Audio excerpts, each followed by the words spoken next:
Okay, folks, hello and welcome to Fey Earth. My name is Neil, my pronouns are he, him, and I am the creator of this indie TTRPG set in an alternate 19th century Earth where all the creatures in folklore and fairy tale are real, have always been real, and live alongside humanity. So right now, I'm going to ask one of our players to give us a recap of our last session. I recapped last week. And the week before. I can't remember, so.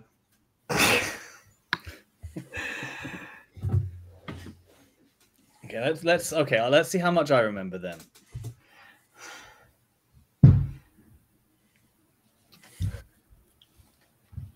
Now I remember the end of it. It's been a busy week. Someone help me out with the first part. What did we do at the beginning? That was there was a whole thing. Oh, there was the wonderful perfume trip by Sylvia.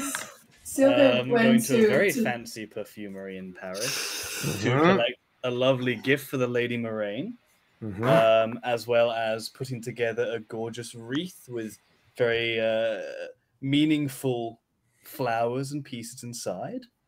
And then, of course, you took off to the beautiful Lady Moraine to provide this gift, who started filling you in on some interesting goings-on in the local environments. It seems that the encroachment of the Tapsilverm, recently noted by Mina, might have been a sign of something greater.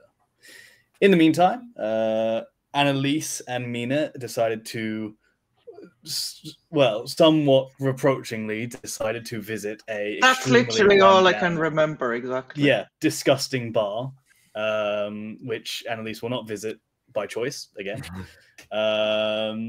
Apparently, Mina knows of a fight club there, and hey, it's culture. What are you saying? You wouldn't? I mean, it's cultural. That's one way to put it. Sure. Bacteria culture, maybe. Yeah, it's growing culture by the minute. We then adjourned to a local, a local boarding house of the faithful. Took part in libations and conversations. Got some knowledge about each other's shared histories. We also had, I think, am I missing anything? We did have. Justine had a meeting with Madame Gautier to study some various arcane learnings and happenings. I think that might be about where we left. Am I missing anything? Anything? Just that Sylvia then got teleported in. Oh, yes. And at the end of her meeting with the Lady Moraine, Sylvia has been directly teleported into the clutches of Madame Gautier and Justine. So, we did say that Aminata had just turned up as well and given Justine, but that's 1d8 inspiration die, Annalise, that you can use for any one roll during the game. So, Aminata just turned up and gave Justine a standard healing tincture, okay? Because they know you're feeling quite poorly. And you, having heard Sylvia's extremely brief account, have decided, oh shit, we need to find the others. Okay. Which is fair. Yes. So, the good news is Annalise and Mina happen to be in Mina's boarding house. So, if the party wants to, they can all travel there. Our rooms are near there anyway. So yeah, exactly. They're very close. It makes total sense that we would check they were there anyway. Of course. So, so you guys get to the boarding house that Mina stays in. Knocking on the door, the very stern-faced landlady opens it, recognizing, says, your friends are in the living room. And you go in to find Mina and Annalise having had some food and enjoying some black tea. No milk, no sugar. Classic. We're not fancy here. We don't need to keep the china safe. That's fine. I will not launch into a tirade about the use of milk and tea. It's fine. This staunch Catholic has no time for these frivolities. Yeah, exactly. Yeah, I'd rather have a coffee. Like honestly, like and tea. No, well, you know, We're not tea drinkers on the continent, guys. We're drinking coffee. Like, Oh yeah, absolutely. yes, this is true. I mean, you know, the coffee was part of the standard rations at one point, so that But kept coffee people- comes. You have to remember, coffee comes from the Muslim world, that's true. and as a good Catholic, I Oh, drink the grit. officers drunk. I drink coffee. grit as a good Catholic. I drink grit brewed from dandelions or whatever. I don't know. Jesus. So anyway, you find With Sylvia, extra suffering and guilt. Sylvia, Justine, and Aminata walk in, and they're looking quite serious faced. Where do you want to have this conversation? Hello. Somewhere private. I think I need to talk to all of you, but maybe we could go somewhere and get a drink, or we could get some food or something. But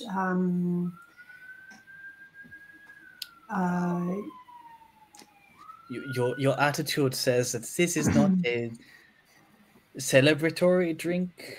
no. Oh. No, it is not. The Lady Moraine had some quite Is she grave sick? news. Oh, she is. She is fine. okay. Get sick? She is well. I suppose elves get sick. Oh God! And at that point, Sylvia kind of looks at the. Is the landlady still there? Or... She's kind of hovering. Shit. Oh, okay. Well, I said elves. So like, fine. You know, she is well. She is as she was the last time you all saw her. But she had news that was quite serious. So I would like to talk about it. Okay. Well, Mina and I just had soup. So, I unless you're hungry, we can go somewhere, and I suppose we can have a drink or two. Do you know anywhere that's particularly private? Actually, the cafe that is quite close. La Grove Chat. You will know it because there is always a very fat orange cat outside it. Oh, I love that cat. It's so I try pet it. I try to pet it every day. Oh, don't try to pet. No, I try. Trying is the operative term there. Doesn't the offering of the belly, that is a trap. Oh, yeah, it took me a few times to learn. We didn't have a cat growing up, and I did not realize that if you put the hands there, it's like a bear cage. It's bad. Yeah, so maybe if we could go there and Sure. Yeah. Mina, did you need anything from your room, or just to let them know you were? No. Okay. All right. I suppose Sylvia is kind of jittery. Sorry, Like- Mina, are you going to leave Albert in your room? No. Okay. Okay. We're going to the cafe armed. She's got a goblin purse. It's fine. That's fine. Okay. Yeah. Yeah, I just put him in my goblin purse. I had to leave him. This is my emotional support, Halbert.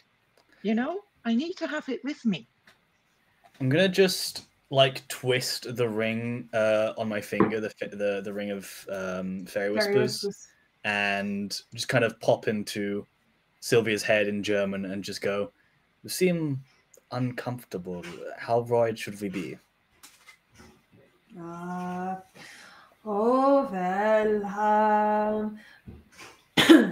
eager are you to repeat the last day of the war? I twist the ring again and send it back into her head and go, You can't reply to me, telepath. This is a one-way situation. Oh, sorry, I've recruited. She can. You have. I have a cantrip. She has a perfect. cantrip, so We just she ping each can other. There you actually. go. And I've restricted casting, so nobody knows that I'm doing this. So yeah, I'm just softly twisting a ring underneath the table. No. I'm just sitting there like. Now, don't Love it. forget, Sylvia, your lesser telepathy cantrip. It's a number of words equal to your level plus your magic. So that's 15 words per message, okay? How eager are you to repeat the last day of the war? Close, you're good. Yeah, so I twist the ring and ping back. Oh no. That's it. Just suddenly like stiffen holding my teacup. I think I think we should go to the cafes. That sounds good. Yeah. So carefully putting your china down, you all get up, leave, and head. Like it's about 700 meters from where you are. It's on the same street in Montmartre. And you all passed it. You know this place, okay? And you get there and you see this rotund ginger tabby cat stretching and lolling on its side in front of the cafe. Do not pat it. It will try to eat you. I know, but it's so cute. I will. Okay, maybe on the way out. I am not spending the arcane power to heal you. I would not expect you to. I should learn from my lesson. Speaking of which, I'm going to start casting Major Healing Touch on Mina. And actually, how's Annalise? She's probably okay. On a scale of 1 to 75, I'm around like a 45. Oh shit! Okay, right. I've been, I'm just keeping with it. So also, sorry, Sylvia, because this is a second level spell and you're at mastery level with restricted caster, you can cast this spell without gesturing or using arcane words. So, like you still need to touch the recipient of the spell, but it isn't obvious to anybody looking at you that you're actually using magic. So you can be in the cafe doing this and just putting your hand on people's hands to send the healing energies while you're drinking your coffee. Okay, so I'm gonna spend 8 mana, so 2d8. So that's 8, 9, and 5, 14 points for Annalise. Okay. Look at where you grab you by the shoulder or something and go, hello. Well, you feel this healing energy coming into you then. Danke. If you grab Sylvia, she does stiffen up. Yeah, she doesn't grab back. In fact, as you put a hand on her, you feel like under the clothes just kind of an irregularity to the shape of her body. There's in the way that when you grab a tree branch, you can feel like the knots the grooves in the bark. It's quite similar around the arm. Hard to tell over the layers, but you do get a sense something's a bit different there. Yeah, so Sylvia is going to be aware of it, but so she'll she won't pull back because she still wants to be able to cast the spell. But and then I'm going to do 2 for Justine as well. How's Justine is still a wreck, isn't she? Oh fuck's sake! 5 plus 5. That's only 10 points for What Justine. did you roll? I rolled a 1 and a 4. Oh, okay. So what are you on? What are you on now, Justine? That's a very good question. I think I'm actually fine because I have very little grit points to start with. Tim? Yeah, I know I gave you 17 yesterday. You were on I think you were 17. On I don't know where that logic come from. I start with very little to begin with. Therefore, I heal up quicker. I think you were on in the mid 40s the last time you received healing. So I think you're in the mid 50s now, which means you're nearly at full health. Okay. Yeah, so I think I'll be fine. After a long night's rest, you'll be fully restored. Yeah. What about Mina? Mina, I'm gonna heal for how much did I restore last night? After your long night's rest, you would have recovered 16 grit. That can't be. Oh, is that that can't be right. It's double your level. Oh, sorry. 26 crit. Apologies. 26. Yeah. Nah, I'm grand. Are you sure? Like, I'm gonna heal Mina for. I'm gonna spend 8. Mhm. Oh, you get 16. 18. Okay. Okay, cool. Hang on.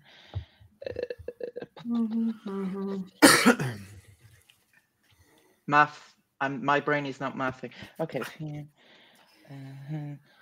All right. So Okay, yeah, now that's not fair. That's not that bad. That's not bad.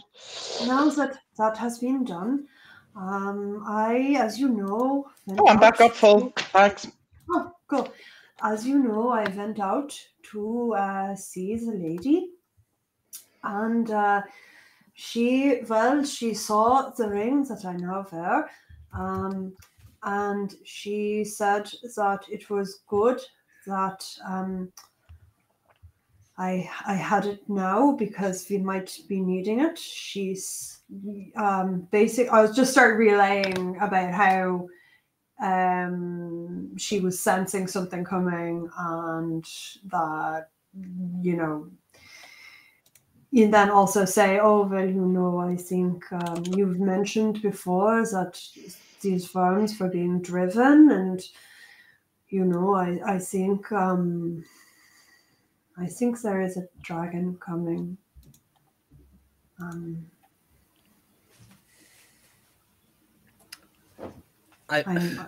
I'm hoping it's just fun.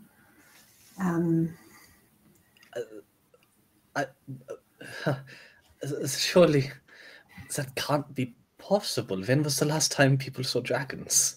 On the 9th of May last year. I thought. Right.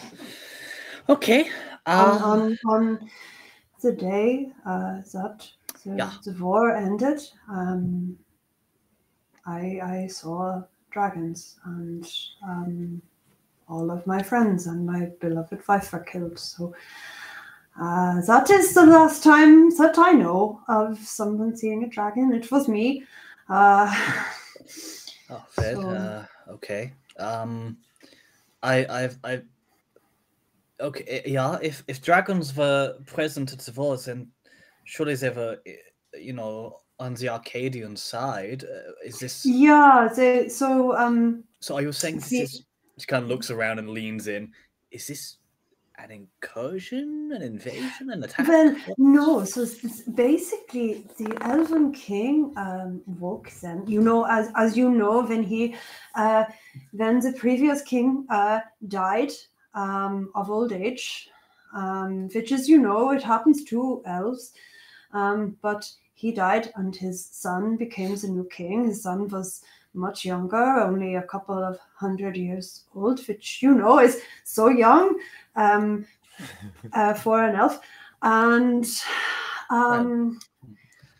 well, that is why the war started. Our great and glorious leader, Otto von Bismarck, decided that, you know, it was the perfect time to grab more land, and so he declared war and got the French to help, and the war happened. And during this time, the Elven King decided that it would be a good idea to wake the dragons, and so they woke and destroyed the human armies, and then went looking for their children, and couldn't find them because, you know, humans deciding to be great and glorious warriors murdered them all. So that is yeah. Well, I mean, if you look, you know, far back in warfare, humans have contended with dragons in the past, but so the dragons that the humans fought, they were only the babies. So the dragons who are young have been slaughtered are much older, and now that you mention it, I seem to remember hearing that in my lessons. Okay, so there's an adult dragon potentially on its way there. I'm assuming Here. it's going to here. Yeah, okay. I was hoping it was going to be, somewhere else, but Oh, well, you know. yeah. No, so she, the lady recommended that, we need to grow in power and strength, and, maybe arm ourselves or something. And But the lady is expecting us to fight the dragon. well, The implication there is, sorry, and I kind of lean in again. The implication there is that we're going to be the people fighting the dragon. well, who else is? I'm hoping maybe other people, but nobody is going to believe us. Like the dragons appeared on the battlefield. They spoke with survivors. They acted as though we were crazy. Yeah, I had heard people who just said it was some sort of incredible arcane spell. Well, I don't. Dragons. That's. I don't remember a lot of after for a while, but well. I am missing time. But I just she recommended that we go to. Well, as you know, there are abandoned elven palaces. A handful at least, yeah. And if we don't die horribly from the traps that are there, there is the potential chance that we could grow in power. I never thought I would say this, but I don't especially. I sort of miss fighting a griffin in a village. Okay, so we go to abandoned elven fiefdoms, which have been historically fatal to a lot of incursions, and get magical items and knowledge to help us get stronger and what help the I don't know. I think I don't. This is. I don't mean to put the questions on you. I know you are just the messenger in this. So no, I know, but I don't. This the idea of facing a dragon again, I just Why don't we? Your brother is still a major. We could. I mean, again, I understand you were saying that. I saw the most proliferated story was that Arcadia just used some sort of mega spell to decimate the forces. Perhaps they wouldn't listen if we were to go to them with a report of a potential dragon, but surely the military could handle one dragon as opposed to the several. I mean, better, more so than what, the 4, 5 of us? What military? Most of it is gone. I suppose. Both the French and Prussian armies were decimated. Each army lost tens of thousands of soldiers on the final day of the battle from the dragon attacks. Okay, well, Mina is like extremely stone-faced. Like you can see her demeanor just kind of went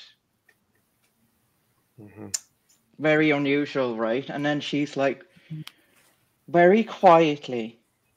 You can see like she's clenching her fists, like she's really trying to like, clearly like something is going on inside her noggin, right? And very, very calmly she says, "Now, why should we fight a dragon?" I mean, I now hear me out, okay? I mean, yeah. Ever since that night, that goddamn night in this bloody godforsaken hospital, I've seen this stupid face of Mont Clerc in my dreams, and he looks at me and he laughs at me, right, with this really weird, horrible, bizarre smirk. And like, I know that nothing I can do, that nothing anyone can do will change what happened. Nothing I can do will bring my brother back, okay? But at the same time, I just want to, You want him to pay for what he did. I want to hurt him, okay? Because And we I will. hate him. I absolutely hate him. Because how dare he? How dare he hurt the one person that I love the most in the whole wide world, okay? The one person who was always there for me. The one person who always looked after me, who always made me smile. But you know, like, do you know me? Just go and hunt him and kill him. That is kind of good for him. No, I want to make him suffer. I want to break every fucking bone in this motherfucking body. I want to hang him up on a fucking meat hook, and I want to rip his skin off while he watches me. I want to break his mind until there's nothing left. Maybe then justice is served. And it goes against everything that I have learned. It goes against everything that I have ever believed in. And it terrifies me. But at the same time, the thought of doing that kind of fills me with, I don't know, satisfaction. And if I feel like that, who am I to stand in the way of somebody else's revenge? Hell, why not join them? Why not join them? Why not go and find these so-called glorious leaders? And so like, there, go, look, burn those fucking palaces, burn those fucking government buildings. It's nothing less than they deserve. So no, why should we fight them? Mina, it's ways that you feel, I feel that way towards the dragon that, destroyed everything for me as well. But I agree with you, we should hunt Mont Clerc, and he needs to pay for what he has done. But with his power, I don't think that it would be possible to hang him. He would be able to get free. I think our best shot is to kill him quickly, have him be done. That's too good for him. I mean, you can desecrate the body afterwards. That is too fucking good for him. And even that is too good for him. I don't know. But honestly, dragons, like, honestly, no, if they want revenge, then let them burn all these glorious leaders. Well, how about, the issue with that is it's never the leaders who pay. Well, then we join them and tell them and find out who exactly is responsible and point them that way. Well, all the humans who murdered their young are long dead. Maybe that's what we deserve for being so stupid. I mean, you also have to. I empathize. I agree with you about Mont Clerc. We need to hunt him first. Like, it honestly terrifies me. It terrifies me that I think like this, but I just it's like burning inside of me, deep inside my soul. It's like I hate him so fucking much. Him and that doctor who swore to keep people safe, to swore to help sick people. And what did he do? I know. And the fact I'm also aware that, at this stage I was the same way your brother was after the war. If I had ended up in a different hospital, it could very easily have been. So why not go? Actually, why not let him burn? Why not let the whole government burn? Well, why not let all these fucking politicians and everybody, why not let them burn? Because you'd be taking the entirety of Paris' visit. Paris, France, Prussia, Bavaria, Bulgaria, all of Europe, it's not just the leaders who will pay. In fact, the leaders will probably escape and be safe. They will go off to another continent. Be happy. Perhaps we shouldn't be suggesting political incursion in the cafe? I don't care about politics. I care about people being murdered. And, I think... Okay, how about... And it's us that have to stand against this, yeah? Well, I think we should do with Mont Clerc first. Yeah, I agree. It seems we have time. Mina, you should know that going down the road of deliberately making people suffer for its own sake, it does change you. My rational mind knows that, okay? I do. I know that, but and I know that you know it, but It's like I nothing am short, but like leaving him a babbling, broken mess is the just, it's honestly. problem. The problem is a broken mind can sometimes be healed. If there was a chance that he could heal, you know, he could come after us. It's better that he dies. Don't Catholics believe in hell and suffering and damnation and all of that nonsense? Sorry, it's not nonsense. I don't mean to say that it's nonsense. I apologize. She looks up and you've seen her eyes colder than you've ever seen her before, and she just looks at you straight in the eye and goes like, if God was real, I think none of this suffering would be happening. And then she actually gets up, and I think the table rattles while she gets up, and some of the coffee spills, and she's like, for a little second, she's kind of like standing thinking like, oh, maybe I should, you know, make this right, like maybe I should like clean up or do something. But then she just kind of like shakes her head a little bit and she storms out. Sylvia is going to go after her. Are you going like right up, or are you kind of following her at a bit of distance? No, I'm going to go right up, and I'm going to kind of you're going to hear using the cantrip. I felt I was devout myself, and this is how I felt after the war ended. I understand. And she's just turning around, and you could just see like tears coming down her face, like, you know, like ugly crying. I wanted to spare you from this because your faith gave you hope and comfort. And I'm so sorry that I couldn't.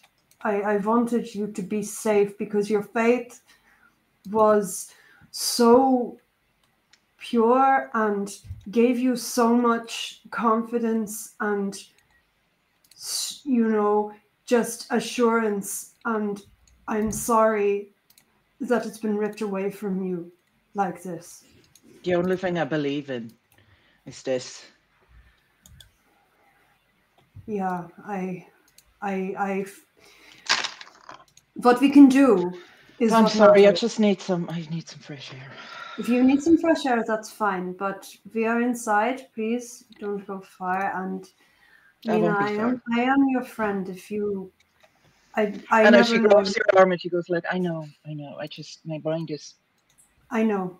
It's been going in circles ever since, and the whole thing at home, it didn't help. And I'm sorry. I won't be far, okay? I won't be far. And say sorry, whoever I put coffee on. I'm so sorry. I will clean it. It's fine. Don't worry about the bit of spilled coffee.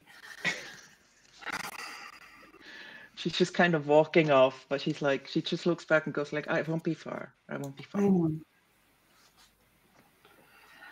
And Sylvia's gonna kind of straighten up, try and, you know, stone-faced. Lock it in. Back to the table. I am fine. This is fine. Everything is fine. So when Sylvia gets up and leaves with Mina, Justine and Elise, you're both just sitting there staring at each other. Kinda, yeah. Yeah, pretty much. We have a volatile friend group. Yeah. I suppose I have a volatile friend group now. Yeah, we have a volatile friend group. Yeah, this is you know, traveling for days in the wilderness, you kind of forget what people are like sometimes. People are different. That's why I prefer books.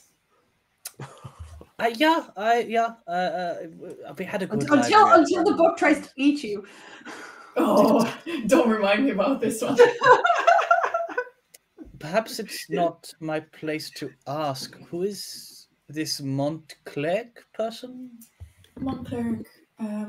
We were looking for Mina's brother.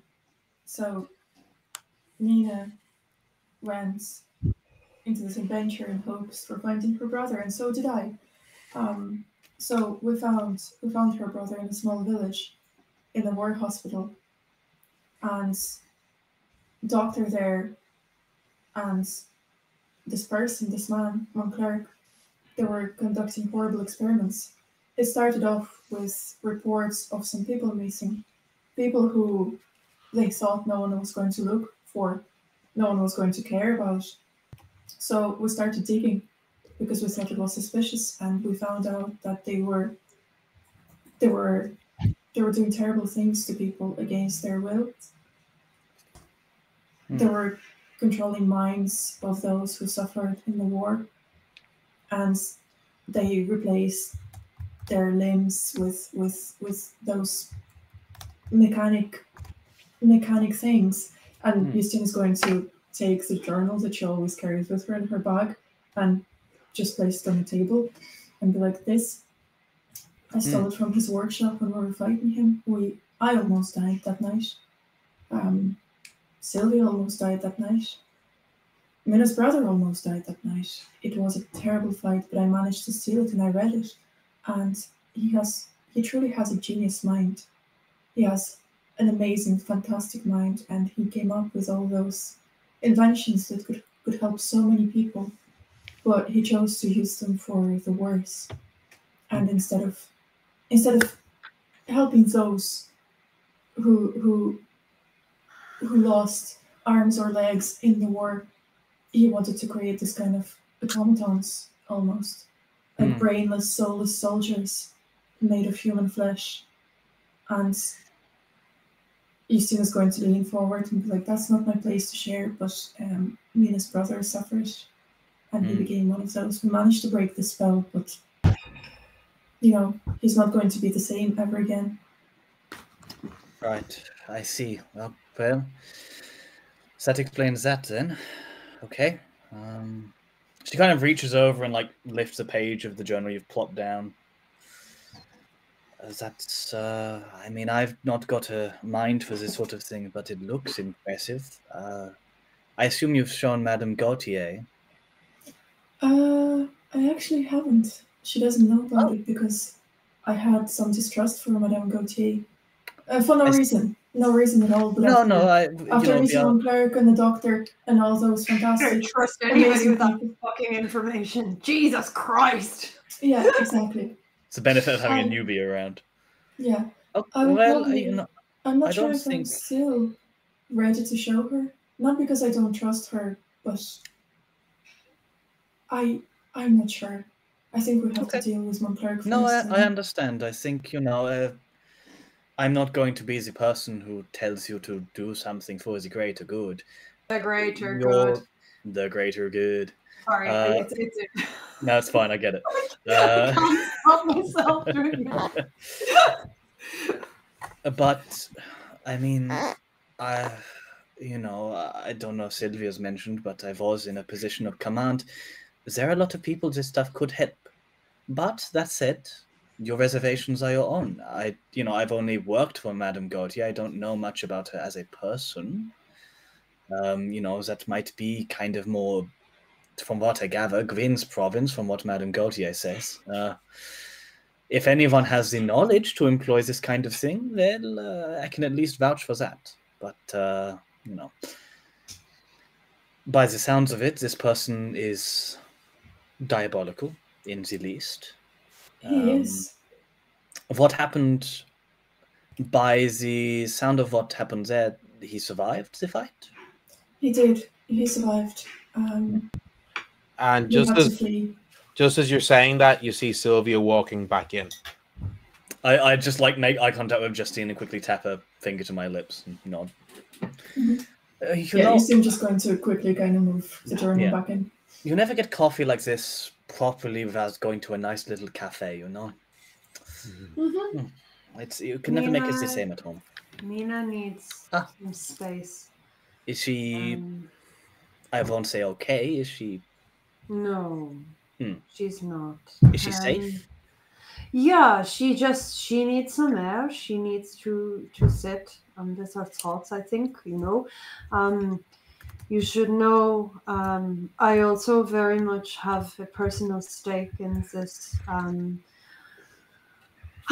My mind was shattered by the war, as Mina's brother was.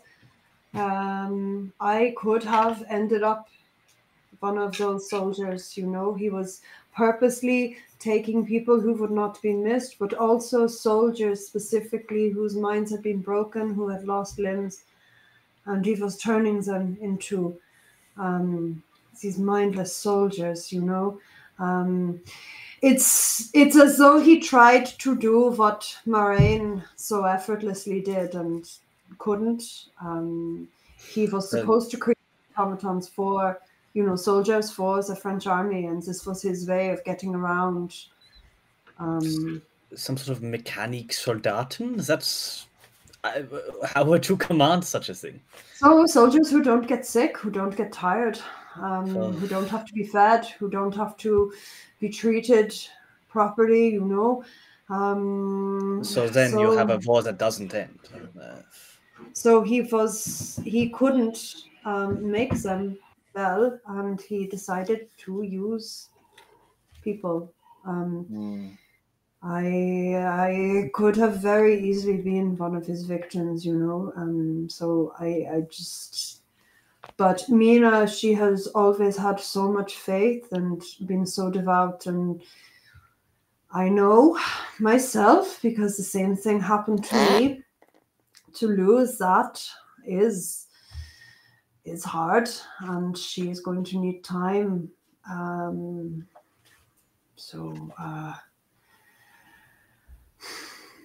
Why don't we not think of the dragon for now and focus on Mont Clerc? It seems a more attainable target right now, from what I imagine. Okay, yeah, we can. And you see, something in Annalise switches to like tactics mode, where it's like, okay, we've got a mission. One thing about Mont Clerc, he very much uses magics of the mind, but also he uses a lot of fire.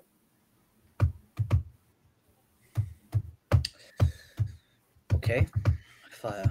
Right. Well, you have your new ring, so that could help you at least. Well, hopefully I won't be as useless as I was the last time. I'm not putting tipping on that grenade. I am not good at being around fire anymore. So I will try not to let you all down again.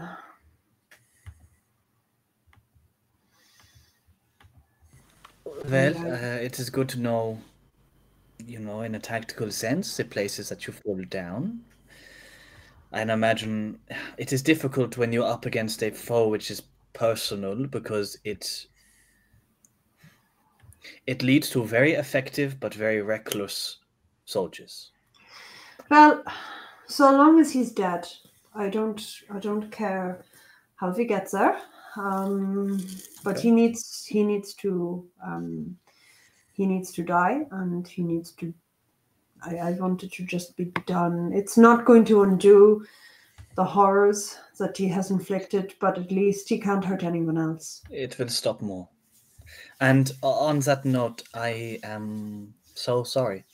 I'm so sorry that happened to you. Right. Do was the victim of Mont Clerc. I was not. No, I don't worry. Don't worry. Something else.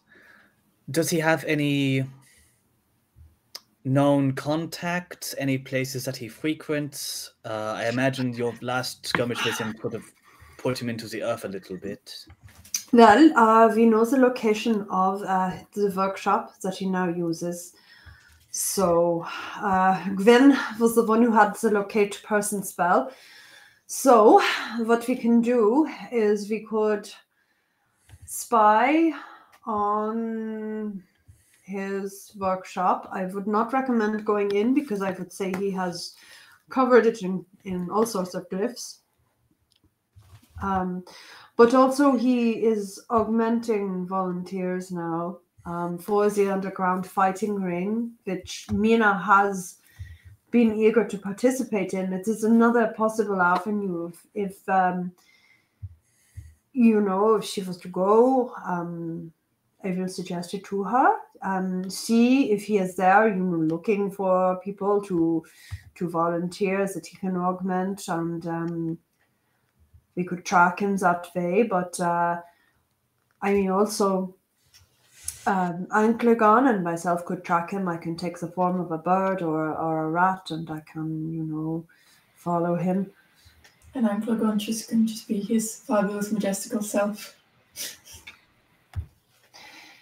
Because gee, the baby has plot armor, Sylvia doesn't. Yes. Okay.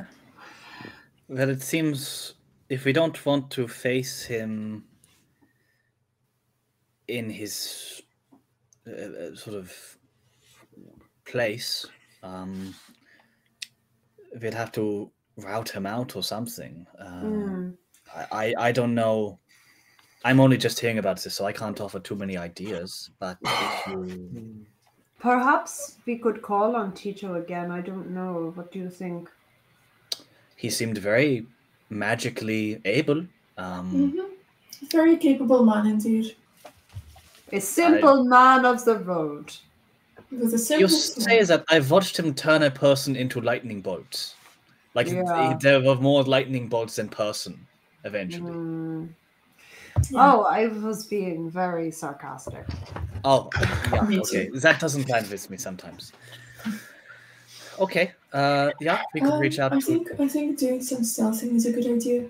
We could learn more about what he's doing, about how his day looks like.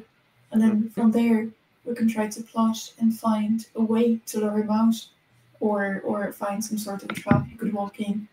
Because for now, we know nothing about him. We only know vaguely what he's doing and where he is and what he's plotting. His plans could have changed since the last time we spied on him.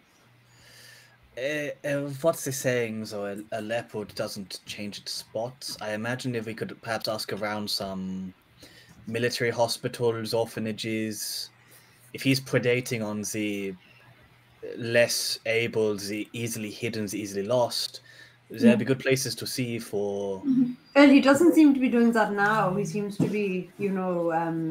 laying low? Using, basically doing these augmentations for voluntary fighters. Oh. Maybe Mina could help there. Yeah, she took me to this bar today. No? Yeah. Yustin disapproves.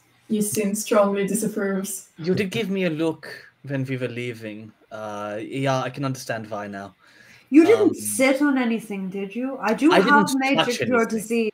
I can't cure you if you become infected. Emotionally, I feel it is necessary, but thankfully, I've walked behind Mina the whole time, so Mina was the one opening doors and such. And I just kind of... There was a middle spot that seemed less greasy than the rest, so I just kind of stood there. I may need to cast cure disease on her. It is something that I can do. Yeah, I have botulism or something, I'm sure. Yeah, oh well, you know, tuberculosis and all of these things, Legionnaire's disease, good old reliable hepatitis, you know. No. Okay, so if he's gone to ground, then I mean we could still ask these places, but we might not get enough useful, actionable information. Well, it is tough. I would like to ask Mina what she would like to do. I feel like because it was her brother who was taken. I'm getting a strong feeling that the answer will be kill him. Oh, I intend to kill him. I'm not for 1 minute saying we should take some sort of a moral high ground. I want him dead. Sure. It's not like I don't think there is any other option. He's too mad and he's too dangerous. Yeah, like a prison is not going to hold him. I wasn't suggesting the gentle approach here. I mean more that a gendarme would be murdered instantly. We need to just, you know.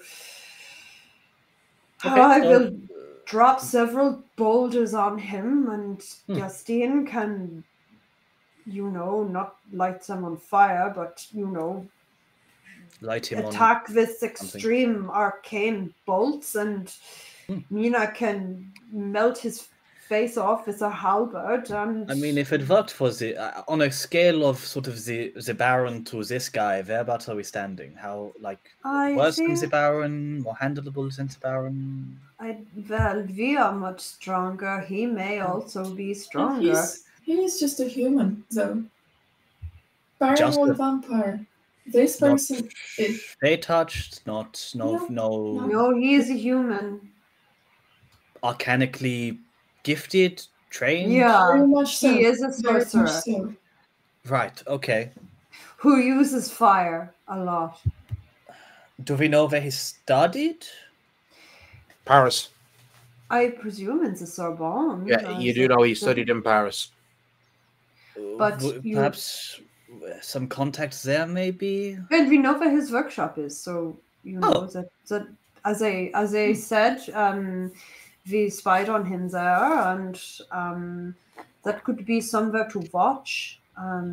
Yeah, I can set up a sentry position and So just, at this stage, it's later in the afternoon. It's around 4-ish. Okay. Mm. So if Sylvia wanted to be shaped into a bird, like a pigeon or something, and fly to the warehouse now to see if he's there, you could totally do that. Okay, You know? I might do that. Yeah. And Cool. Sylvia is pretty identifiable in whatever shape she takes because the back is always white in her pigment. Yeah, but you'll just look like. I mean, you just look No, like, I mean, so the party can pick her out of a crowd of pigeons. to anybody else, you look like a weird pigeon. Okay, so will we say that Sylvia leaves the cafe, B shapes into a pigeon, and flies to the warehouse, looking to see if Mont Clerc is there, and if so, to spy on him and follow him. I want to check in on Mina and make sure she's all right. Okay. And tell her what I'm going to tell Mina what I'm going to do.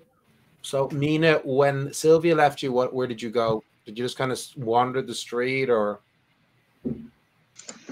Yeah, I think Mina, she's probably wandering the street exactly, and then she's ending up in the dive bar. Okay, having a cheap whiskey. That's not. And talking to your man. So that's not near where you are. So you would not. Okay, then I'm just gonna have to go. Okay, cool. Okay, well then we shall call that a pause in our story. Can Anki come? Oh yes. There you go. You didn't want to wouldn't let you go. I need my backup. So, of course, emotional support animal. Yes. Sylvia looking like some mangled pigeon with possible albinism, being accompanied by Anklegon the Great, flying Not suspicious at all. Flying off towards the warehouse, hoping to find Mont Clerc and spy on him. This is a perfect place to pause in our story. However, we will be back in just 5 minutes, folks. So don't go far. We shall talk to you soon.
And we are back.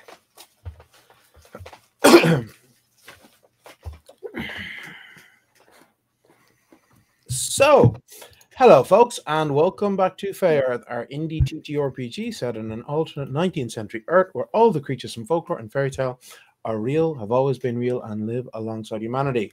When last we left our heroes, the party had gone to a lovely little cafe in the Mont Clerc region, not too far from where they stay in their guest houses, for Sylvia to share with the party the rather grim and alarming news that was given to her by the Lady of the Forest Moraine le Fay, that she has felt a extremely powerful presence slowly traveling from the east, and she believes that it is a dragon that is possibly looking to move to France for its new home. There was also a very emotional discussion about Mont Clerc,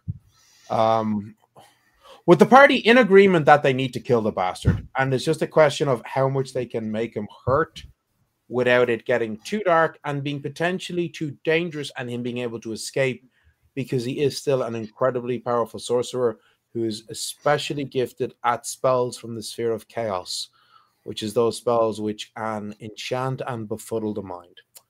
And then Sylvia, while shaping into a pigeon, went being accompanied by the ferocious Anklecon the Great, another dragon, to the warehouse where they know Mont Clerc has been setting up his base of operations in the hopes of finding him so that she could spy on him. So, Sylvia, it takes you about 30 odd minutes to fly to the warehouse. It's quite on the opposite side of the city from where you are, okay?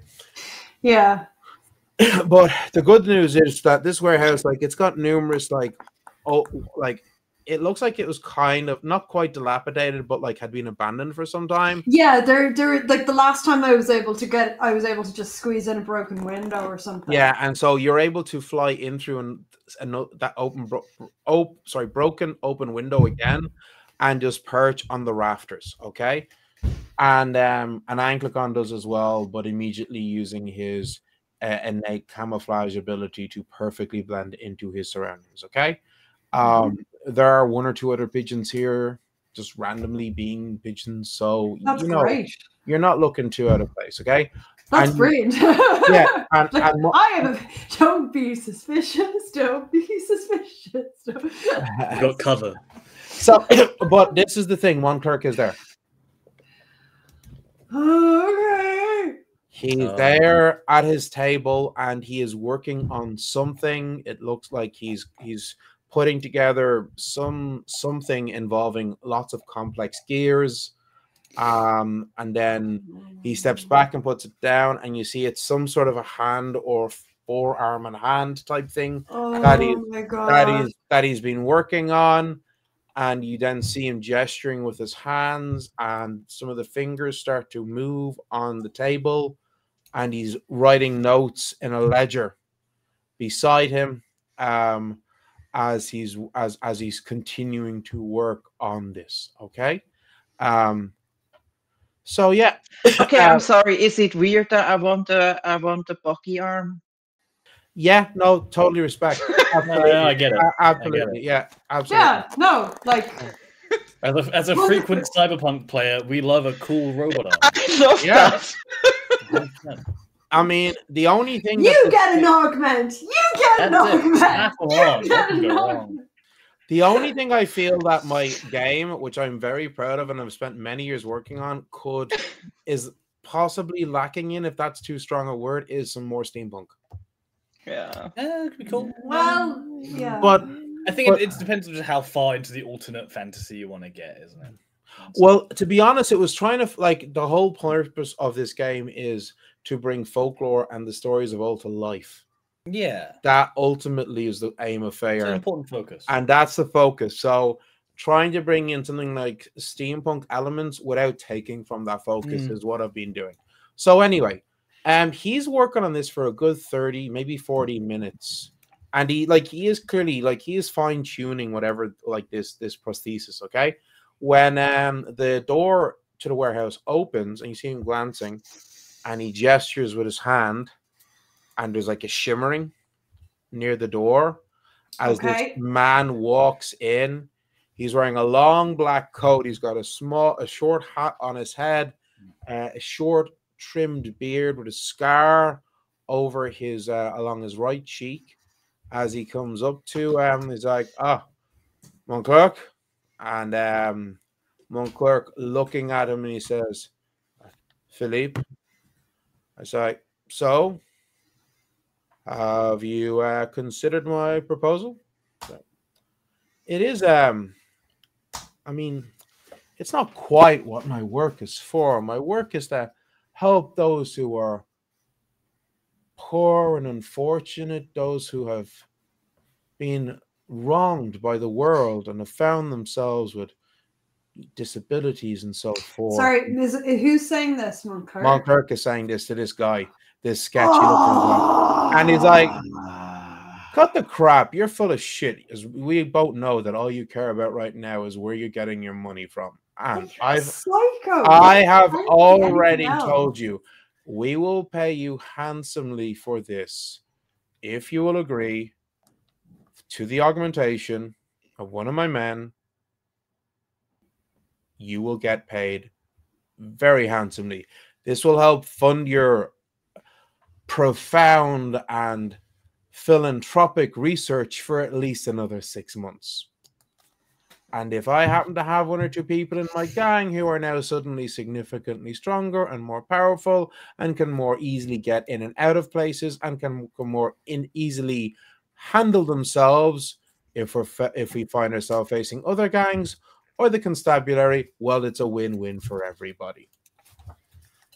I'm okay. Yes, you're fine. Okay. So what was it? You wanted one of them to have you wanted me to affix onto the arm of one of them so that they were incredibly strong. Yes. Superhuman strength like that of a giant. Yes. And then the other one, you wanted augmentations of the feet so that they could scale walls like a cat. Was that correct? Yes. And I already told you I can't do anything about eyes. Okay. It's just limbs. All right. So I do not care how much you're offering.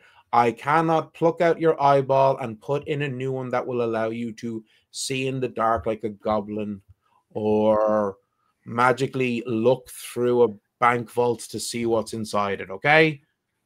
Please, I'm a man of science, not fairy tale and fantasy. But nonetheless, I can certainly carry out the 2 augmentations that you have requested for the agreed upon sum. And the guy goes, 500 gold. It will be.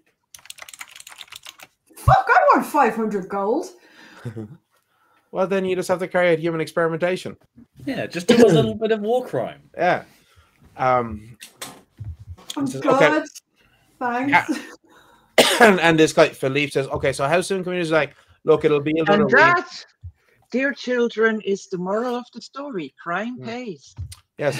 So it says it'll be. It will be at probably maybe a week and a half, 10 days or so. I'm working on something right now which will help me with the augmentation to your friend to give them the enhanced strength. I will also need to procure the materials for these prostheses. But I says, okay, fine. Well, I know where you are. If I need to come find you, just make sure you don't cross me. And Mont Clerc says, just make sure you don't cross me either. I'm not just a silly artificer making fancy globes for the rich. Don't forget, I am not somebody to be crossed either. And they go kind of like they're both eyeballing each other with this, like, dick swinging kind my of. penis is bigger. Yeah. No, my penis is bigger. That is exactly it, And the really sketchy guy, Philippe, just kind of nods his head, turns, and leaves. And as he leaves, you see Mont Clerc gesture again, and there's a shimmer at the door. I was like, yeah, and he goes back to his work. Okay, I'm gonna leave, I think. You're leaving? Okay. Wait, well, no, I'll stay a little while longer. Said with much surprise. If you're saying it like that, you're staying, yes. Oh, you're not staying longer. Interesting. So Fine. he stays there for about another hour or so. And then eventually you see he takes his journal and he puts it into a small little chest, which is beneath the table he's working on. And with a gesture of his hand, he magically locks and seals that chest. Okay? Magically locked chest, probably traps to head up the wazoo, right? Gotcha. Okay.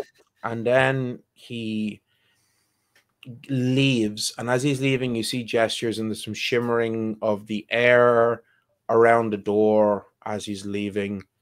Do you fly out to come around? Here he is. You see another gesture as he obviously magically locks the door of the warehouse itself. Okay. Like, you're pretty sure what you saw him doing was putting down protective traps and wards. Yeah. No, I'm pretty sure. Like, Sylvia's gonna, because she's not stupid. She's been around sorcerers enough. She's like, that's the arcane glyph spell.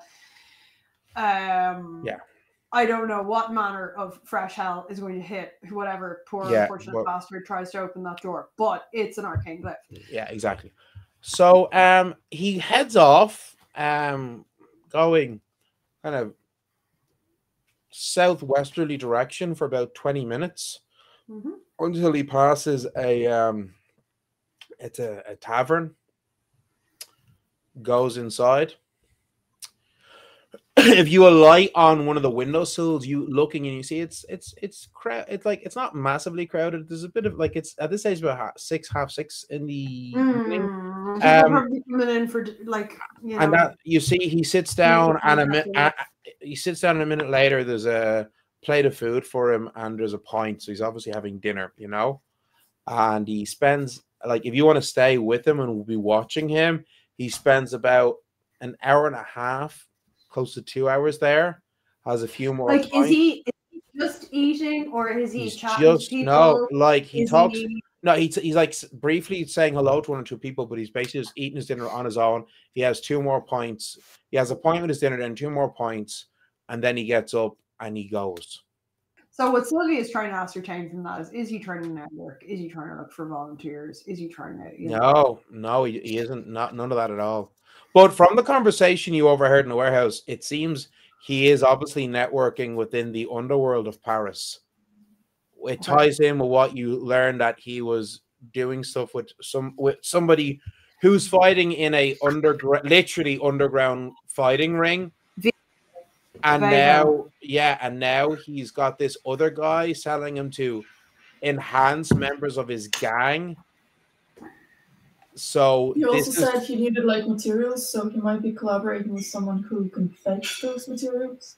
Perhaps, yeah. Black market of some sort. Feels like he's too important to like those business. So he might be looking to try and get hold of some Fey iron. Maybe. But eventually he does leave the tavern and he continues on for about another 20-25 minutes, coming into a really run down part of the city.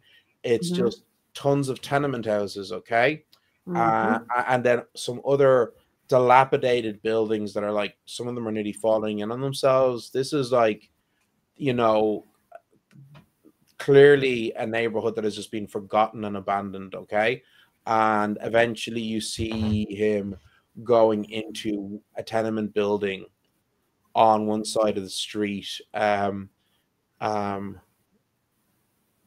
And you're assuming that you now know where he lives?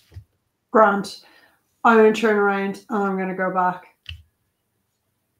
Cool. So you head back. I'm assuming everybody else went back to their respective homes. Yep, pretty much. How long was it? Here's hoping Justine left the window open for us. So, sorry, Annalise, what was that? How long has it been since Sylvia left? Well, I mean, she's gone for probably about a little over 3 hours. Sylvia, did you tell us to like keep an ear out for you, or how long? Well, I told you all what I was doing. Yeah. It's sort of assumed that I would go back home to the rooms. Okay. I won't be too on guard then. Yeah. But it's very much going to be like I like to think my headcanon with this whole thing is like, if Anki is out, Justine always leaves the window open in their room. In fact, the headcanon with Anki is that he's like a house cat. So if the window, like every kind of 10 minutes, he needs to be let out. And then like after 5 minutes, he needs to come back inside. Yeah, pretty much. So the window is open at all times. Paulina and I have talked about this. Is like that is the headcanon that we have. That we live. So about 3 or so hours after she had left you all in the cafe, you hear sounds as Anklegon crawls in through the open window, and you see a pigeon popping in through and Sylvia appearing in front of you. So well, I don't even need to ask you how it was. I can just ask Anklegon to teleport it for me, or to just beams information to replay. Yeah, to replay. Because I assume Sylvia probably is tired and doesn't really want to talk all that much. Because that would assume be. I mean, anyway. If you have any questions about what Angligon sees, I'm happy to. Yeah, I would say Angligon. He saw things and he probably understood things, but as human speech, I'd say he sometimes has his ways to like interpret it. Yeah. I don't know if he'd understand the concept of gangs and that sort of stuff. I would say for him that would be exactly like, oh, my wings are better than yours. No, my tail is longer. Yeah. That kind of shit. I've got a bigger snout. My claws are sharper than your claws. yeah, pretty much. So to him, that would be more like this. So I would say I'm going to ask Sylvia about like the conversations that were happening and what she learned from like the human world. Because Angligon can like recall pictures and details and stuff like that, but the actual speech, I would say, unless I'm telling him to pay like attention specifically or arming up gangs, really sketchy fucker may also need to be dealt with, but like whatever. I don't really. Mont Clerc's kind of my priority here, but we know that he lives, so this is something we could do. He has his warehouse, as suspected, is trapped. What about his house? Is his house trapped? When Sylvia saw him go in, did you see him cast any? No, you didn't, and you could see one or two other people going in and out. Like this is a tenement house, which means it was a 3-story tenement house, which means there's anywhere from 4 to 12 families living in there. Okay. The other thing also is I think that anything of value, anything that matters, is in his workshop. The only thing is if we go after him at home, where it is not voided, the risk of innocent life is maybe too high. You did spot that there was like an abandoned, partially dilapidated building, a former tenement, like directly across the street from his house. So yeah, if we could lure him there, just to get him away from the main street. Because I do think that he is exactly the sort of person who would set fire to the tenement house to endanger the families living there to cover his escape. Because we shouldn't underestimate his cruelty and his madness. We are not terrible people. He knows that we would stop to help them, even if it meant him getting away. Because we are not people who would let people burn to death if they didn't have to, So I do think, these are the things I have learned. Did you catch up with Mina? No, we didn't have a chance. I think Mina needs a bit of a space. I honestly don't know how to deal with those situations, and I don't know how to deal with those emotions. I know, and when you are going through it, you don't know how to deal with it then either. I can tell you that much. I've never gone through that. I thought I lost my brother as well, and you remember how he was, but he's a lot better. So the thing is, Mina has not lost her brother, but her faith was such a huge part of her. She has lost that now. Or at the very least, it is shaken seriously. So yeah. So, I mean, you can get some food from your landlady, Sylvia. That's not a problem, okay? Mina, so you head back to the dive bar, okay? Yeah. All right, and my local. So you get there, as I say, but you're getting there at about, I don't know, we say about 6:30-ish by the time because it's in a completely different R&D small to Malmar, okay? Yeah. So honestly, when he said he's going to a seedy part of town, I was like, "Oh God, don't walk into the fucking bar! I can't guarantee what will happen." Yeah. So you're there for a while. It does fill up with people. you're getting an awful lot of strange looks because I don't care. I don't even look at them. I just keep. You were one of 3 women there, Yeah. and the other 2 are clearly professionals. Yeah. So but I'm wearing my fighter's uniform anyway. But so, why you're getting these strange looks? Because you're a woman in this bar, in this tavern, but you are not a professional. Yeah, I'm wearing a fighter's uniform. So yeah, that's where the weird looks are coming from. 1 or 2 men do come up to you and approach you to try their luck. I tell them to go away. If they don't, I punch them in the nose. The first guy, he's like, when you say to him, he's actually pretty. He's 3 sheets to the wind already. He's okay. So, all right. And then the second guy, he starts getting a bit handsy. She's like, "Oh, come on, love. Maybe you just need to dance, And he puts his hand on your upper arms, and without even looking, I just go poof. And he just stumbles back and lands on his ass. And what is this? My punch is like what? No, we're not even bothering to roll. I know, and it's a +8. Yeah, it's like that exactly. Yeah, you are a trained pugilist. Yeah. Okay. I don't even look. As soon as he gets handsy, I'm like, poof, break his nose. He falls, lands on his ass, and there is raucous of laughter from about 7 or 8 guys around you as they see this happen. And then one of the guys, "Oh, good," and he like hands you a pint. This random guy is like pissing himself laughing at the guy you. I like this bar.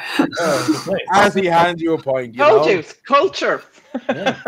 You know what? I'm turning around in this bar. Yeah. So you're there maybe about 2.5 hours when you do see walking into the bar a trio of people. Okay. Oh, okay. At the front, a very small, like maybe 150 centimeters, tiny little thing. Okay. Okay. Very slight, extremely pretty girl with black hair in waves. And these large gold-colored eyes that catch the light like a cat, wearing a long leather coat over a woolen waistcoat and shirt and men's slacks. This is the girl that you'd met before. Yeah. Okay. Who had introduced herself as Suzette. Suzette, exactly. Standing like beside, but just fractionally behind her, you see this other guy. He is huge. This guy is over 2 meters tall. Okay. Rather plain looking with dark brown hair and some scars on his cheeks and forehead, wearing simple linens and brown wools. But he's just a wall of muscle. Okay. And he's got this kind of far off, slightly vacant look to his face.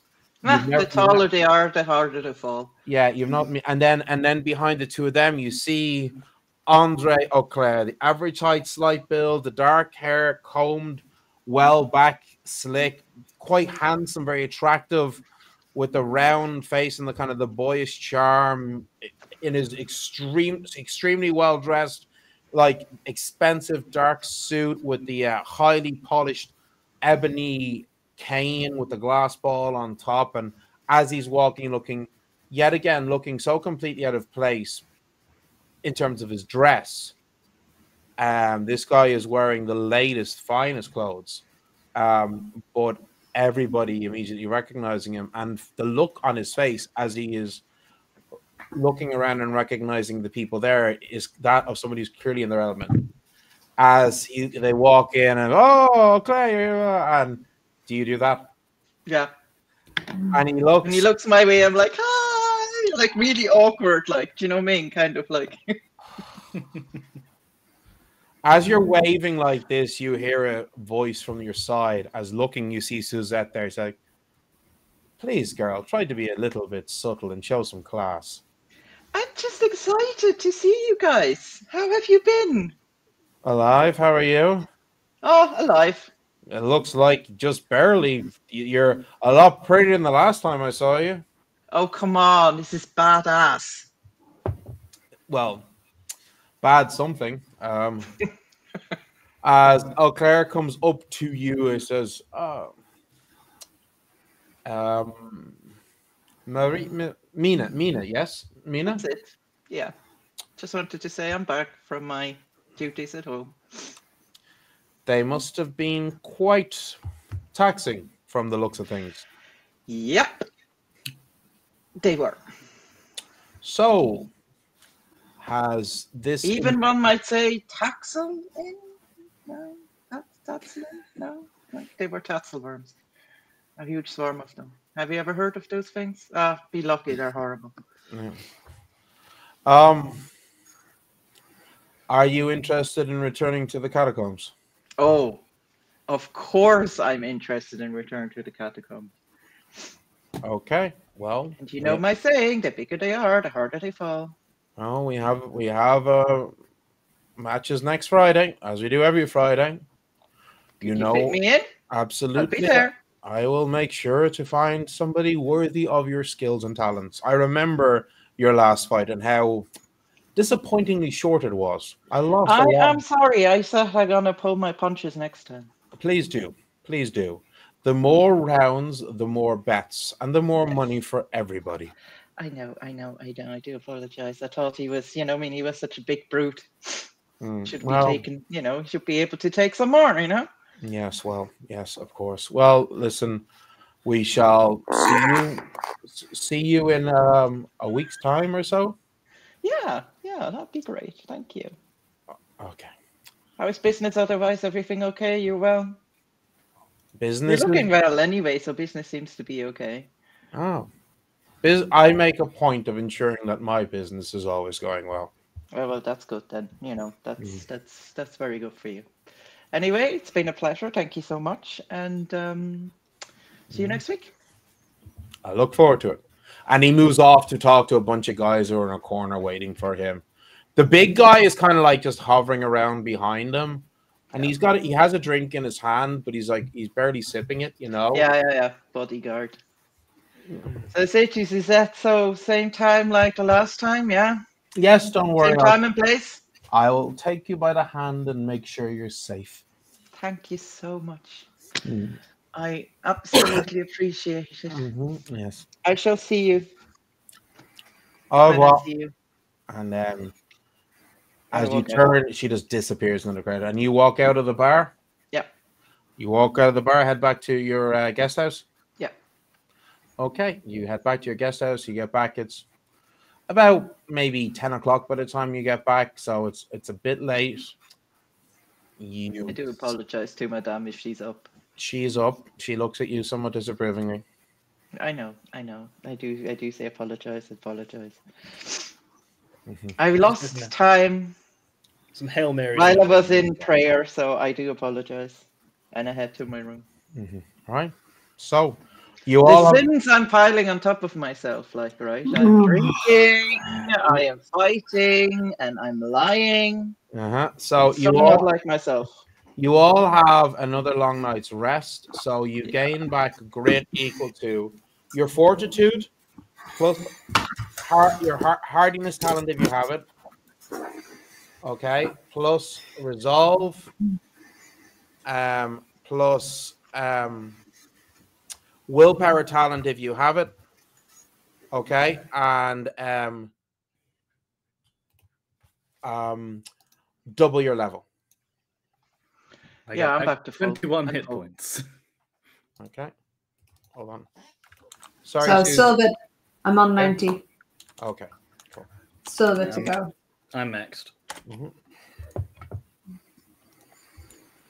Oh yeah, I'm back. Back in it. Alive again. I've still got a while to go, but it's all right. Step by step. Not just alive, full of life, feeling better than ever. Yeah. Back to my mighty 76 grit points. Wow. Okay. All right. Lucky. Am I one grit point behind you? That's crazy. You're so squishy. Oh my god. What? No. What's scary? Scary. What's crazy is our gunslinger is just as squishy, and gunslingers have a D10 for their grit dice. This specific gunslinger is a squishy. Well, I remember my fucking gunslinger was a monster. You were you were an absolute tank. I'm a sniper. I'm built not to be in... No. Yeah, I'm the squishiest now. Great. Yeah, this is ridiculous. Okay. Like, why is the druid a fucking tank? Because You can be you're a bear. because of your stubbornness, you are powered by rage and spite. stubbornness, and spite. Well, no, that's me. We're talking about Sylvia here. We're talking about Sylvia, who Yeah, well, we're not talking about. oh, maybe I don't know. So, the next morning you all get up. You just go have your breakfasts, okay. And Mina, as you're having breakfast, your landlady, she's reading the morning paper. Yes. Oh no. And she goes, "Oh my Lord, look, godless, more sins in the city. This is And then she puts the paper down to go back into the kitchen for a minute, and you see a headline on the front page. It's not like the main headline, but one of the headlines on the front page. Yeah, I'm just. Cadet spotted in Tuileries Gardens. Cadet. Oh, okay. Yes, Tuileries Gardens is one of the. It's one of the fine, beautiful public gardens parks in Paris, and you look putting the paper over. Apparently, a group of fairies were spotted last night in the Tuileries Gardens. So that's what it says. Well, like, that's what has there. So in okay, whatever. Like, you no, know, but like, were they fucking? I'm fate touched, so I'm like, does it say anything? Yeah, can I read the article? Can I just kind of pull the paper over and I read the article? It briefly talks about how that they were there was singing and dancing, and one or two people claimed that they nearly got swept away by the music. Okay. Yeah, fair enough, but still. So there was nearly a fairy dance. Okay. Mm-hmm. Are we coming up for any like solstices or anything? No. It is the 21st of April. So the equinox, equinox was a month ago. Bealtaine is in about a week and a half, and like May Day is a major festival, and it is tied to Fey activity. Yeah, could be. So groups of fairies, there some fairies are migratory. They will move from one site to another at different stages in the year, and two periods in which are the most common that they will move is Bealtaine or May Day and Ihisown or Halloween. Those are two dates when often fairies that are trooping clans that will move from one location to another will travel. So yes, right. So after breakfast, I will keep that in mind, and I have my breakfast quickly, and I'll go over to the guest house of the others and knock on the door. Okay. How come, like when you itch, right, you can reach the scratch, but like if you want to try to put cream on, you can't reach the bloody spot. Like honestly, like. Is Mina saying that too? No, it's just me. It's just annoying me right now. Like I don't know how is that like.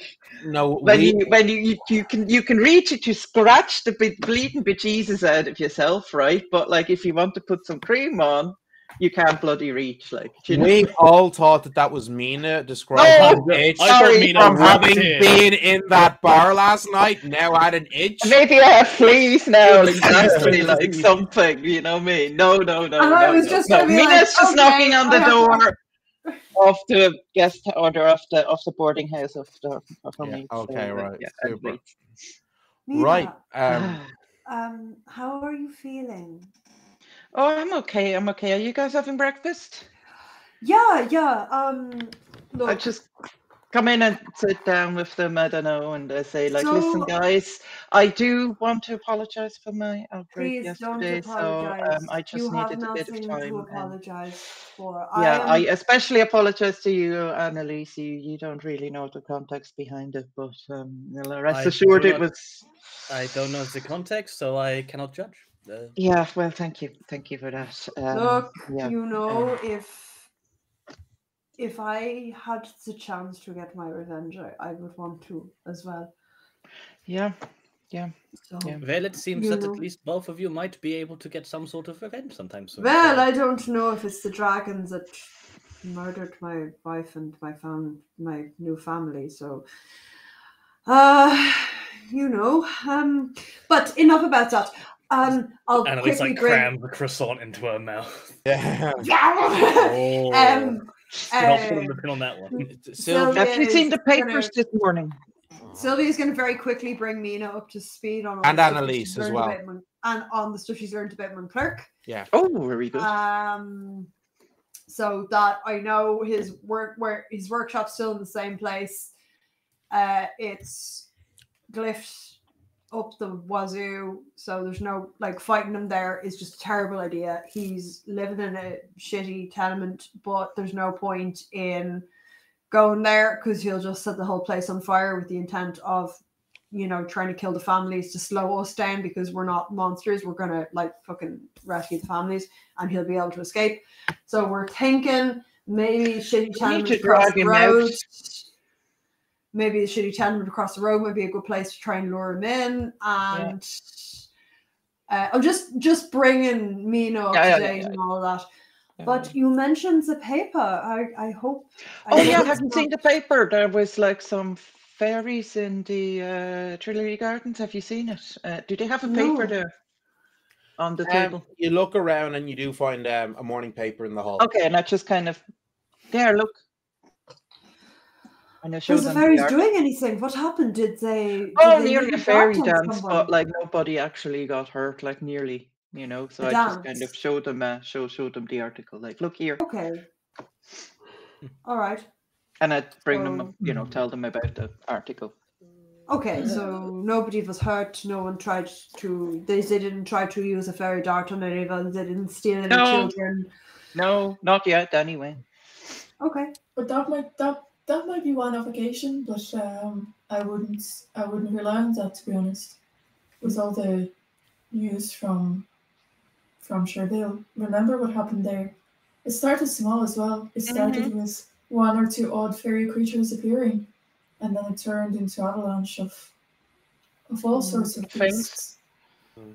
Yeah, good point. And if what Madame Fay says is true, which I intend to believe, then that might be just the first of many occurrences. Well, the elves, they can't lie, you know. If she says I have reason to suspect a dragon is coming from the east, you know, this is what I believe is happening. So, and if an elf tells that she has a reason to think of something that I should tell you, I feel like I should confess. She did not. Well, Madame Gauthier said that she did not know about the ring that the Baron had that had the dancing sword in it. So she wanted to study it. So I left it with Moraine. I hope this is okay. She is going to contact me when she has learned its secrets. She asked me to have dinner with her, but she only me for that was the impression that I got. That is fine. Can you bring me some cheese back?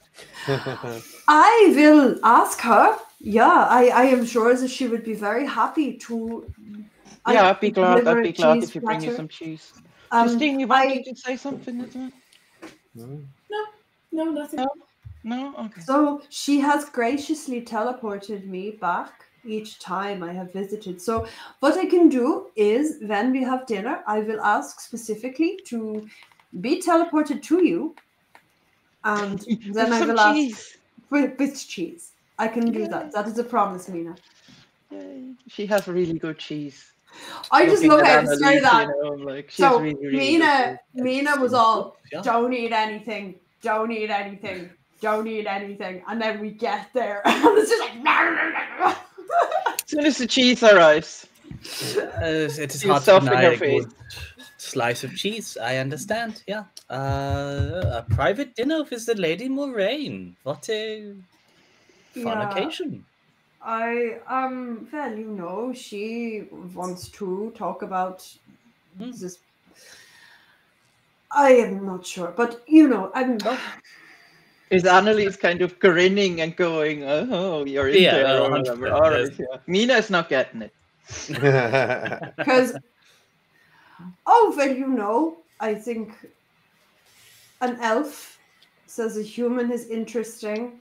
I'm terrified of her. Well, that's not always a bad thing. Well, you know, I feel this is like, you know, a small child. Say Moraine is a virtuoso, a piano, a master of masters on the piano, and I am like a small child coming to her and saying, "Oh, I can play Au clair de la lune. Would you like to see?" And she is very politely impressed. Oh, I see what you mean. In sort of the, in sort of a way that you see a puppy do a backflip and you go, "Oh, how sweet." Yeah, I think so. I am being Okay. very careful. She liked the perfume that I Oh, I, that's I good. had I had a job trying to get it. They would not. Where did you go? I went to, well, Madame Gauthier gave me the details of a lovely perfumery, but it was in a very, very well-to-do arrondissement. I went in and the first thing they asked, well, after looking at my dress and my standard issue army boots that I still wear because, you know, they are good boots. Yeah, they're good boots. Asked if I was picking up an order for my mistress, and looking at my book of my well, it's not a book, but my book of shadows, you know, that I carry on my hip, and then I was trying to explain, no, I am buying something for a very fancy lady, and then they are trying to recommend another. Did they get you started on a line of credit by any chance? No, I paid up front because I do not know how long we will be in Paris. So it was I could afford it, so I just gave them the gold and left. And then from there I turned into a side street and then turned into a bird and flew away. But I scared a lot of people. I did not know that druidry that you turned into side streets. No. You are hilarious. No, I can turn into a few things. So I have some surprises for Mont Clerc. Well, on that note, so we know that he's at a warehouse. We know that he is in a sort of habited tenement, not alone in such. I can easily... Also, we know that it is not voided in any way because people are coming and going. I think anything of value is in his workshop. I would presume that he has a private room that is voided. Maybe not the whole premises, but I suppose there's no way of knowing. We could draw him out. Yeah. I mean, I'm sure he remember me. Like, if I walk around, he spots me, he might be getting nervous. One member of the party has an object that he would very much like to get back. Oh yeah. Yeah. If only we had something of value that would be interesting to him. We happen to have. Okay, there's a toss-up between the Adventures of Marie DeVite and this, but definitely Justine going, "You want this, you mad fuck!" and throwing his book of shadows into the fire. Yes. So we can escape. If we're running the risk of going into a building that he has warded, we could. You'd lose play your the mind. same- That happened to me. I lost my memory. No, of course. I mean more that we could turn the same cheek. You mentioned there's an abandoned building opposite his tenement. We could do the same thing. So Mina lost time. I also I did. Yeah, I lost time.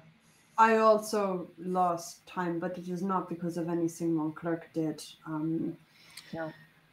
I mean, I can't remember any of the battle. Like I only know what like the rest of them told me. I can't remember it at all. That's difficult. That would be Probably good for the information best. to know what we're dealing with. Sorry, Well, Justine? Justine and Justine, what was that? No, I was saying that's probably for the best if Mina doesn't remember that battle. I don't think my idea would be I don't think we should go as ourselves. We could probably try and trick him. Yeah, but I'm just thinking, you know, I mean, if he sees one of us, he might get suspicious and come out. Or he might go certainly on the run. Mina, with her green hair, she is quite distinctive. Quite memorable. So I mean, he might come to, you know, he might try to come after because he nearly killed us. You know, we had to run. And he's a cocky bastard, so. How badly did you hurt him? That's a good question. We did hurt him, and I think that, you know, he hurt us more. He hurt us more. Okay. I only fire and all that shit. I only mentioned he had some of his victims human automata fight. Yeah. I only mentioned just because if, you know, we could assume that he sees one of you and decides to hunt you down to finish the job, or he goes, I'm not dealing with that, and runs away. Yeah, that's true, but we do have his... we have his journal. True. My idea would be, I'm not sure how good of a plan it is, but feel free to disagree with me. There's no such thing as bad plans. Well, too. We could ask Tito to help us a little bit here. I would write a letter from someone who, let's say, encountered a group of young ladies, or let's say we could pretend that we used to work for Madame Gauthier and we encountered ourselves. Yeah. And we found his diary on one of the bodies of the girls, and I can send him a page. Madame Gauthier does know him. This is possible. And I can send it as an anonymous sender and ask for money in exchange for journal. An option? Yeah, for sure. That's not a bad option. Snaky. Okay. Marie DeVite returns. we can ask Tito to act as the anonymous sender. Okay. I mean, he also does not know who I am, and I have military connections. That's true. That's also true, yes. If he was targeting military folk, I would just be as fine as any, I suppose. That's not that really I like not the a bad idea. idea. No, but yeah, I know. Not me neither. But we can set a trap like that. Do you know what I mean? We can tell him. What also might be worth chasing Money down. for book. Sylvia, you mentioned this other person, Philippe. Yeah, he has a gang, and he is, I believe, hoping that Mont Clerc will augment some of his men. One to be able to climb, he was going to augment the feet, and the other to give him an arm that would make him as strong as a giant. I would posit that he would do such a thing in a quarter that he is familiar with and has his tools. It would be a time that he would be theoretically less armed and also less protected. He would have to drop the wards in order to let these people into his space. Obviously, then we run the trouble of there's several other apparently likely criminals to deal with, but they are mundane people. Yeah, don't like that idea. But it is another avenue of entry. Yeah, because if we try to lure him in with my plan, he might not come alone. He might bring one of his gang members with him. Plus, if he is where he is, I mean, if he is where he is familiar, yes, he does have an advantage, but that's an advantage that he believes he has. If we can get him in a position where he does not feel as though he has to run, Because if we get him in a tenement on his own, with the plenty of us armed to the teeth, he might just as easily choose the leave option as opposed to staying and fighting. And you could lose the trail again. Yeah. I only mentioned just as an option, obviously. Worth thinking about. Listen, you were in a position of command. You are the one who had to consider all of these things. You are trained in this manner of thinking. So just one thing I'll say, and this would be something that certainly Justine would be aware of. When you fought him the last time, Justine, you did not see him casting any spells from the Sphere of Twilight. Mm-hmm. So if he is trying to escape, he most likely would not be able to do that by magical means. Yeah. Okay. He won't be able to teleport. He was using spells from the spheres of the arcane, force, fire, and chaos. He's very smart. I would be very surprised if he doesn't have second or third or fourth exit from his workshop. So I think that will give him more advantage to run away, if anything. Well, I think we should not fight him on territory, because that what happened last time and it went very bad. Yeah, we were very. I mean, even if you bring someone to a meeting of, exchange something, which is okay, fair enough, but that we could set traps there. Yeah. And deal with that person rather than be on his territory. There are several parts of an abandoned building we can turn into a choke point and give him few options to escape. Exactly. I will float the fact that if we get him into that position, he will be on guard. There's not a situation where we get him out where he is comfortable. Well, if I can't promise how useful I will be, but the fact that I am immune to fire is going to be in our favor. If I could be at the front when he opens, because he will probably open with a massive inferno. Yeah. I will try to keep my head and not be useless again. Listen, we can always listen. Why don't we go to that abandoned tenement building, or what was it? That's what it was. Scope it out, see what we can do, see where we could possibly fight him, and then we could position ourselves. I mean, if we could position you somewhere where you're furthest away from the fire, maybe cut off his exit or whatever. Do you know what I mean? Everybody to their strength. Have Annalise, of course, somewhere snipeable. Do you know what I mean? Put people where their strengths are. But we need to know the building first. We should go and look at that. If we're thinking in that direction, I would likely have to be on an opposite building. We have to look. We have to go and look what it's like, and we have to go and see what it's like and what the building is like. I'm willing to risk the journal in order to make him less suspicious. So we can pretend to have the deal until the end when he sees the journal, when he has it in his hands. I like your idea of using it for ransom. I think that's going to be the best bet we have of getting him into where we need him. Yeah. Okay. All right. Bless you. So, with the party. Bloody cat allergies.